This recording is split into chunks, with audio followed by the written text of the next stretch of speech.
Hello, മുന്തിരിത്തോട്ടം എന്ന് കേട്ടാൽ നമുക്കൊരു പ്രത്യേക വൈബാണല്ലേ. അപ്പോൾ ആ മുന്തിരിത്തോട്ടത്തിലേക്ക് പോകാൻ നമുക്കൊരു അവസരം കിട്ടിയാലോ? ആരെങ്കിലും വേണ്ടെന്ന് വെക്കുമോ? അപ്പോൾ അങ്ങനെ തന്നെ ഒരു അവസരം കിട്ടിയപ്പോൾ മുന്നിൽ ചാടിയതാണ് കേട്ടോ ഞാനും.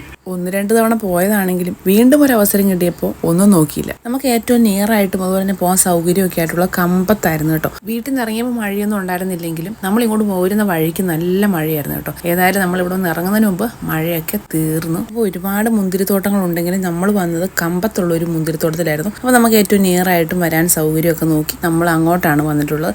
ഇഷ്ടം പോലെ ടൂറിസ്റ്റുകളാണ് കേട്ടോ ഇവിടെ ഉള്ളത്. അപ്പോൾ ഇവിടുത്തെ ഒരു പ്രത്യേകത എന്ന് പറഞ്ഞാൽ ഈ മുന്തിരിത്തോട്ടത്തിലേക്ക് വരാനോ അവിടെ കയറാൻ പാസോ അങ്ങനെ യാതൊരു റെസ്ട്രിക്ഷൻസും ഒന്നുമില്ല. അപ്പോൾ നമുക്ക് ഇഷ്ടം പോലെ വരാം, ഇഷ്ടം പോലെ സെൽഫി എടുക്കാം, ആവോളം ആസ്വദിക്കാം. അങ്ങനെ നമുക്ക് ഒരു ദിവസം ഫുൾ ഡേ നമുക്ക് അവിടെ ചിലവാക്കാം. അതുപോലെ തന്നെ കുട്ടികളെയും മുതിർന്നവരെയൊക്കെ ഒരുപോലെ ആകർഷിക്കുന്ന കയ്യെത്തും ദൂരത്തുള്ള മുന്തിരിക്കൊലകളും ഒക്കെ ഉണ്ട് കേട്ടോ. അപ്പോൾ കുട്ടികളൊക്കെ എടുത്തുകൊണ്ട് പോകുന്നവർ ശ്രദ്ധിക്കണം, അറിയാതെ കുട്ടികളുടെ കയ്യിലേക്ക് മുന്തിരിപ്പഴങ്ങൾ വന്ന് ചേരും കേട്ടോ. എവിടുന്ന ഒരെണ്ണം പറിക്കാൻ പറ്റുന്നത് നോക്കിയിരിക്കുക. അപ്പോൾ നമ്മൾ എത്ര ശ്രദ്ധിച്ചാലും തട്ടിയും മുട്ടിയൊക്കെ പിള്ളേരുടെ കയ്യിലേക്ക് അതൊക്കെ വരും. അപ്പോൾ ഞങ്ങളുടെ കൂട്ടത്തിലുള്ളത് ഇത് നല്ല മേടുള്ള പിള്ളേരൊക്കെ ആയതുകൊണ്ട് തന്നെ അതിനിടയ്ക്ക് വന്ന് നമ്മുടെ കണ്ണ് വെട്ടിച്ച് 1-2 മുന്തിരിയൊക്കെ പറിച്ചിട്ടുണ്ട്. ഞങ്ങൾ വന്ന സമയത്ത് നല്ല മഴയായിരുന്നു കേട്ടോ. അപ്പോൾ എന്തായാലും നമ്മൾ വന്ന് ഇവിടെ ലാൻഡ് ചെയ്ത സമയത്ത് മഴയൊക്കെ മാറി.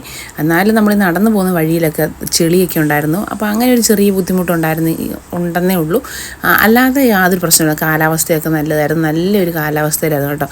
അതുകൊണ്ട് തന്നെ നമുക്ക് നല്ലതായിട്ട് പിള്ളേർക്കും അങ്ങനെ ഒരു മടുപ്പ് തോന്നാത്ത രീതിയിൽ കുറേ നേരം നമുക്കിവിടെ സ്പെൻഡ് ചെയ്യാനും പറ്റി. അപ്പോൾ ഈ മുന്തിരിയൊക്കെ പ്രത്യേകിച്ച് സീസണൊന്നും ഇല്ലാത്തത് കൊണ്ട് തന്നെ ഏത് കാലത്തും മുന്തിരിയൊക്കെ ഉണ്ടാവും. അതുകൊണ്ട് തന്നെ അവധിക്കാലത്തായിരിക്കും കേട്ടോ മുന്തിരിപ്പാടങ്ങളിലേക്കൊക്കെ ഒരുപാട് ആൾക്കാർ വരുന്നത്.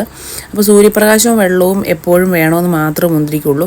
അതുപോലെ തന്നെ ഒരു മുന്തിരി ചെടിക്ക് അതിൻ്റെ ഒരു മൂടിൻ്റെ കാലാവധി എന്ന് പറഞ്ഞാൽ 30 വർഷമാണ്. അതുകൊണ്ട് തന്നെ നമ്മൾ 30 വർഷത്തിൽ ഒരിക്കൽ മുന്തിരി വെച്ചാൽ അത് നമുക്ക് 30 വർഷം നമുക്ക് വിളവെടുക്കാനായിട്ട് പറ്റും. പിന്നെ അതിന് ആവശ്യത്തിനുള്ള വെള്ളം കൊടുക്കുക, വളം കൊടുക്കുക, അത് ചാണകപ്പൊടി കൊടുക്കുക, അത്രയൊക്കെ ഉള്ളൂ. അല്ലാതെ വലിയ സംരക്ഷണത്തിൻ്റെ ഒന്നും ആവശ്യമൊന്നുമില്ല. പിന്നെ കടലപ്പിണ്ണാക്കൊക്കെ വളമായിട്ട് ഉപയോഗിക്കാറുണ്ട് കേട്ടോ. ഈ മുന്തിരി പുഷ്പിച്ച് കഴിഞ്ഞാൽ 120 ദിവസം ആകുമ്പോഴത്തേക്കും മുന്തിരിയുടെ വിളവെടുക്കാൻ പറ്റും. അപ്പോൾ പെട്ടെന്ന് തന്നെ നമുക്ക് മുന്തിരി വിളവെടുക്കാൻ പറ്റും. അപ്പോൾ അതിൻ്റെ വിളവെടുപ്പ് കഴിഞ്ഞ് വീണ്ടും അതിൻ്റെ ഇലയൊക്കെ ഉണങ്ങിപ്പോവും. അപ്പോൾ കുറച്ച് കാലം ഇങ്ങനെ നിൽക്കും, വീണ്ടും അത് തളിർക്കും. അങ്ങനെ അതിങ്ങനെ റൊട്ടേറ്റ് ചെയ്ത് ഒരു 30 വർഷത്തോളം അതിൻ്റെ ആയുസ് ഉണ്ടായിരിക്കും. അതുപോലെ ഒരു മുന്തിരി തോട്ടത്തിൽ തന്നെ പല ഭാഗത്തായിട്ട് ഇല പൊഴിഞ്ഞ് നിൽക്കുന്ന ഭാഗമുണ്ട്. അതുപോലെ തന്നെ മുന്തിരി പൂത്ത് നിൽക്കുന്ന സ്ഥലമുണ്ട്. പിന്നെ ചെറിയ കുലകൾ പൊട്ടിത്തുടങ്ങിയ സ്ഥലം, അതുപോലെ തന്നെ ഏകദേശമൊക്കെ മൂപ്പായ കുലകൾ, പഴുക്കാറായും, അങ്ങനെ പലതരത്തിലുള്ള മുന്തിരിയുടെ എല്ലാ ഒരു വളർച്ചയുടെ ഘട്ടങ്ങളിലൂടെ നമുക്ക് കടന്നുപോയി മുഴുവൻ കാണാനായിട്ട് പറ്റും.